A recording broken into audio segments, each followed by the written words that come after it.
Nož od kartona? Nemoguće. Ako ne verujete, pogledajte.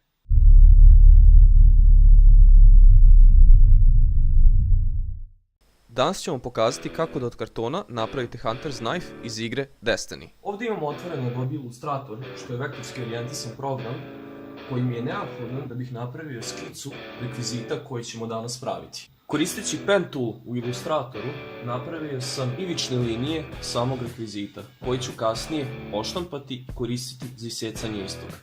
Link za preuzimanje ove skice imate dole u opisu videa. Prvo što treba uraditi jeste iseći skicu. Nakon toga treba iseći krugove, a logo ostavljamo za posle. Skicu treba preneti na karton, oštrom olovkom ili hemijskom. Ovdje sam primijetio da mi je papir suviše tanak, te sam odlučio da ga poduplam. Sad možemo nastaviti sa radom. Kako bismo sve isekli što preciznije, skicu treba okrenuti na drugu stranu. Precrtati sve dok ne dobijemo 4 zasebna dela. Sada možemo preći na isjecanje loga. Kod ovoga budite jako pažljivi. Nakon što je logo isečen, preneti ga na spoljašnja dva dela. To će biti udubljeni detalji. Isjecanje početi od detalja, poput loga i krugova. Nakon što su detalji isečeni, preći na ostatak. Kao što vidite, jedan komad kartona nije dovoljan za nož. Tako da nastavljamo sa sečenjem dok ne dobijemo 4 posebna dela. Za spajanje delova koristimo Drawfix. Pošto se Drawfix skuplja dok se suši, stavljamo tegove kako se model ne bi iskrivio prilikom sušenja. Dok čekamo da se lepak osuši, želim iskoristim priliku da vas pozovem da lajkujete moju Facebook stranicu, također zapratite me na Instagramu, subscribe-ujete si ukoliko želite da budete obavešteni kada budem pravio live, kliknite na ono malo zvonce dole.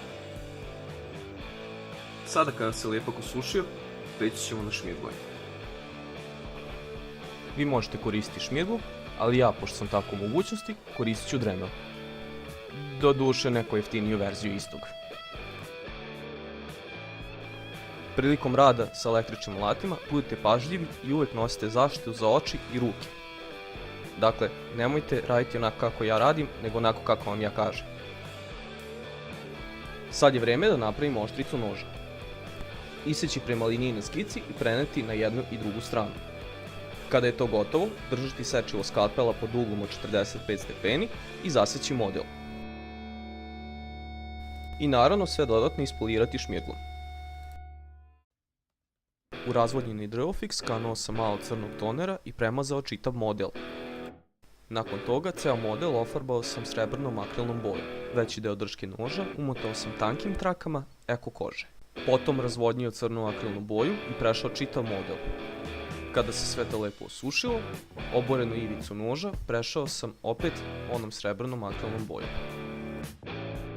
Intro koji ste vidjeli u ovom videu i koji ću buduće koristiti jeste delo Peđe sa kanala Crafty Tabletop Stories. Idite i obavezno se subscribe-ujte na njega.